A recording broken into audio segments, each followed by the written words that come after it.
It is time to expand minds through movies, TV, sports, and flicks. It is time to boldly go where no podcast has gone before. It is time for the Captain Talks Flicks. The Captain Talk Flicks. Welcome to the Captain Talks Flicks podcast. I'm your host, the Captain Cortez, aka Mr. Love, and this is where we talk flicks. I welcome the podcast where me, the Captain, talks about movies, TV, sports, flicks, anything you can see on a two-board screen. I like to get out here and give my unique perspective, because after 47 years of being on planet Earth, I've developed a unique perspective about these movies, TV, sports, and flicks, and I like to get into about it. Because just maybe you care. And according to the stats, it looks like you do care. I want to give a big shout out to France. Got some plays from France this past week. Gracias, gratitude, todo repas.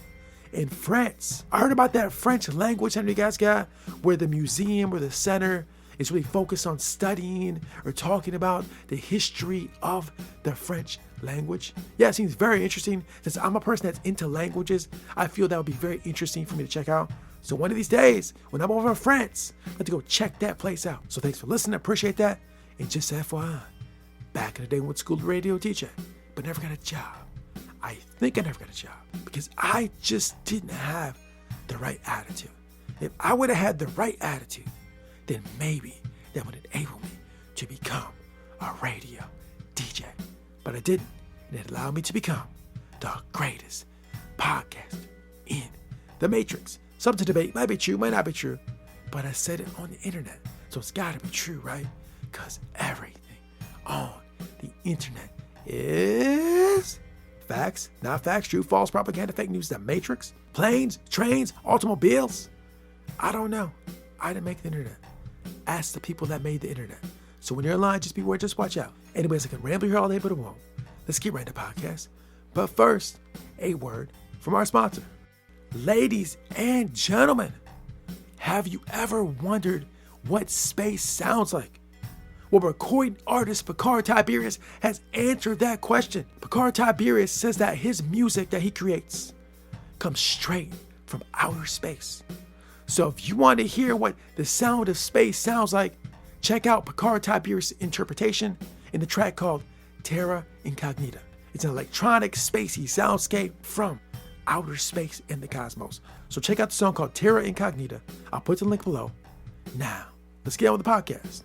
Ladies and gentlemen, I am back again. Just got up a little bit ago. Had some coffee from El Salvador. Very good coffee, by the way.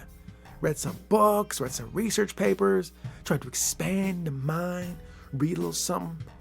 And now it is time to podcast. And ladies and gentlemen, today's a special day. Because today is a different day than the podcast normally drops. Normally I drop the podcast on Wednesdays, but I'm going to drop the podcast on Tuesday because Tuesday is Halloween, bro. It's Halloween. And not only am I dropping the podcast on Halloween, but I'm going to talk about a Halloween movie. Now, ladies and gentlemen, in the history of all 500 some episodes of the podcast, I've never really talked about a Halloween movie or a horror movie or anything like that. This is a first. Just when I thought I couldn't do new stuff, I'm boldly going where the podcast never went before. So this is a first. First time I did a Halloween episode, and first time I talked about a Halloween show. So ladies and gentlemen, what Halloween show will the Captain talk about? What is he going to speak on? What will he talk about? Because there's so many to choose from. What is he going to talk about?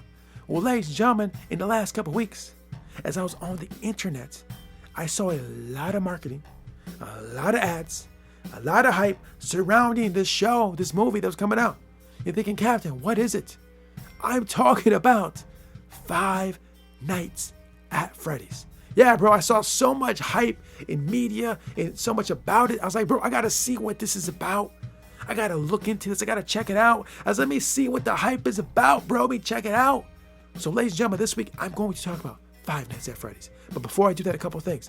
First of all, there will be spoilers. And second of all, I do own some shares in the parent company of Peacock. I just want to be clear and transparent to let you know. Now that I told you that, let's get into Five Nights at Freddy's. Ladies and gentlemen, before I dived into Five Nights at Freddy's, I had a couple questions. Who is Freddy and why are they there for 5 nights? I was like, I need to know the answer to these things. Like, who is Freddy and why are they there for 5 nights? I had to know that.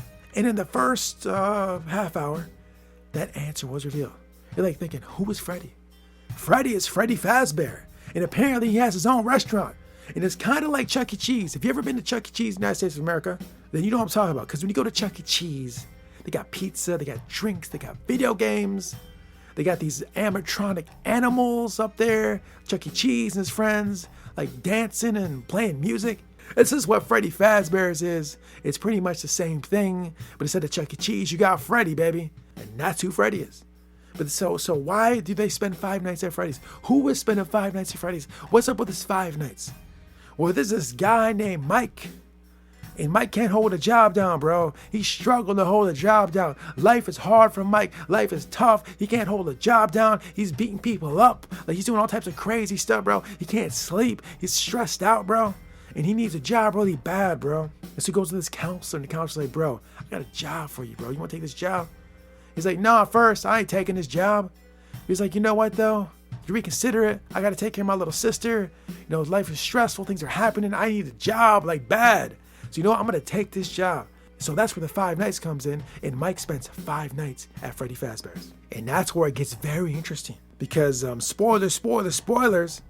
Turns out that these animatronic machines, Freddy Fazbear's, Freddy and Friends, are actually possessed by ghosts. It's absolute craziness. But this is a horror movie. What do you expect? So yeah, they're possessed by ghosts, and then all the action happens. And then the story goes on this rabbit hole of interesting things. And I don't want to spoil the movie entirely, so I'm not going to give that away. But I am going to go into a few things I found interesting in the movie, because if you've been here before, you know, I like to watch these films and take ideas and concepts out of them and kind of expand upon them. If you're brand new, this is kind of what I do. I find interesting things and concepts and ideas. I like to pull from them and see how we can relate them to real life. So when I saw the movie, I was like, there's a lot of interesting things here, a lot. So first of all, let me start with this.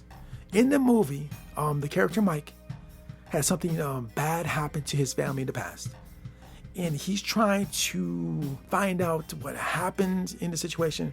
So he believes and he thinks that he can use his dreams to get more information about the situation that happened many years ago. Right? He thinks he can go to his dreams to gather information. Now, as I went down the rabbit hole of books and articles and YouTube videos over the last decade, Mike is exploring some things that may be true in the real world.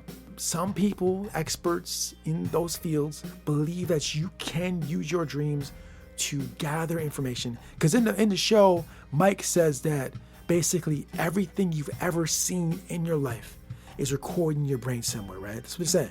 And you can pull that up somehow, some way, supposedly. That's what he says in the movie. Now, there are some experts that say that this is true, that everything you ever experienced is recorded in there. And just accessing them is the tough part. And he feels in his dreams he can do that. Now, someone that dreams a lot, has a lot of lucid dreams, I can kind of understand that, because there's been dreams I've had where I've been able to pull certain information from these dreams. And then when I wake up, I kind of look them up on the phone, or I kind of look into them or think about them. But so to kind of expand about what he's talking about, dreams in general are a good way to gather information as far as that you can enhance your real life world, right? Stay with me, I know it's getting a little crazy. The mind is a very complex thing, and there's so much in there. I feel that in your dream state that you can just access things that your conscious mind can't. So if you're awake and lucid in your dream, and you really observe the dream, there's certain things you can pull, and then when you wake up, you can kind of look into those, study those, and those may somehow enhance your well-being as a human being. And I've done that many times. A lot of the art I create, I've gathered from doing research from concepts I've seen in the dreams, right? And as time progresses, I do seem to be getting a little bit better at that. So Mike might be onto something. He's like, let me go deep in my mind and let me see if I can find the answer to what I've been trying to figure out all these years. And that's what they go into the movie. Yeah, it's very interesting. And he reads a book about these dreams. I tried to find the book in real life. I think the book is fake. Because I like to read that book. I don't think it's a real book. But there's probably literature out there that talks about this, I'm sure of it. So that's one interesting thing. But wait, there's more. There's a lot of things to unpack in this movie. So in the movie, we see Mike has custody of his sister. But in the movie, we see that his aunt would prefer that she has custody of his sister, right? And so there's the conflict where they're trying to resolve that. But in the show, we see the aunt talking about the sister and talking about she's always making pictures. She's always like whatever, imaginary people and all this kind of creative type stuff. And she's kind of trying to squash it. Like, she shouldn't be doing that. She shouldn't do that. Don't be doing all those pictures. What are you doing? And it made me think about the real world. Because I've heard this also going down the rabbit hole, that when we're young, we're very creative beings. We do a lot of creativity. We have a very vivid imagination. And as you get older and older and older, living in the real world and deal with real life problems diminishes that creativity because we're so caught up in the hustle and bustle of real life, which is necessary. World is happening. You have to deal with worldly things.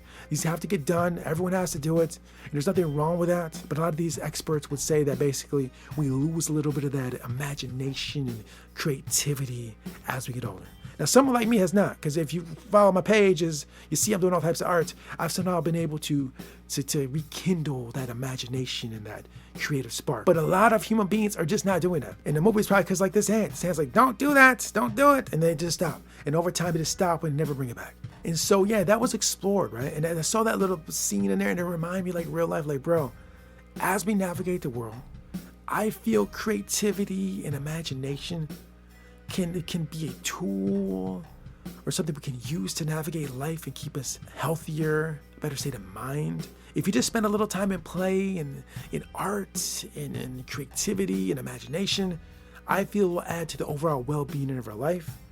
And to not let people or things or ideas or situations kind of take that away from us. Because every human being, I believe, that's not somebody I read from an expert or anything, but I personally feel this. Every human being has that creativity in them. A lot of people say this, well, I can't draw, I can't write, I am not a creative person, I don't have an imagination. I don't feel that's true. I just feel that you just haven't accessed it a long time. Because I've heard a lot of people say this, I'm not creative, I'm not imaginative, I'm not this and that. I don't believe that's true. I think all human beings do possess that.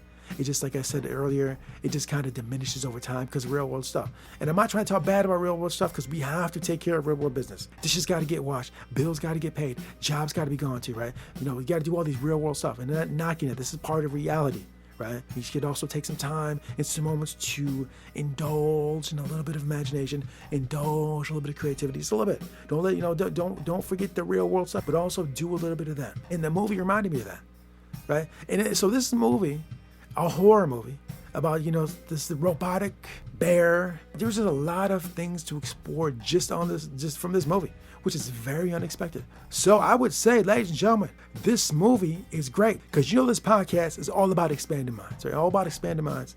And any artistic thing on the screen that we can engage with, if it helps add to expand our minds in some way, I feel is good art. So Five Nights at Freddy's was absolutely magnificent because I did not expect to be able to explore these ideas through this movie, honestly.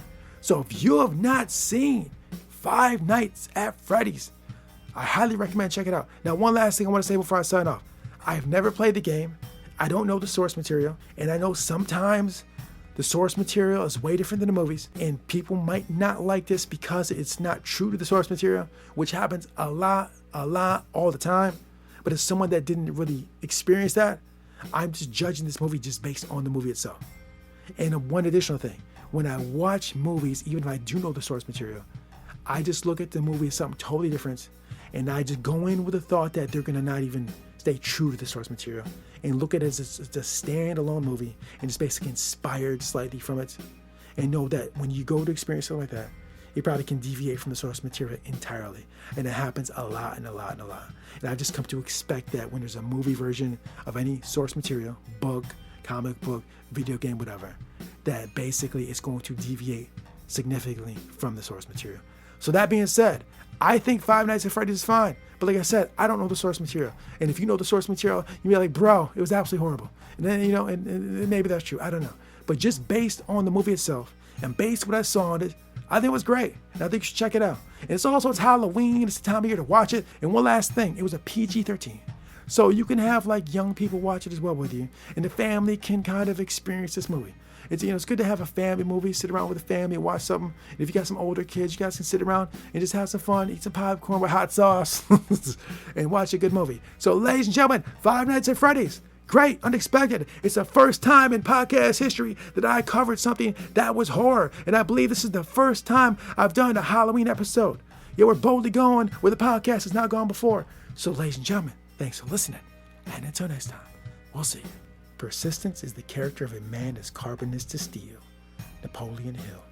Until next time, it's Captain Peace. The Captain Talks Flicks.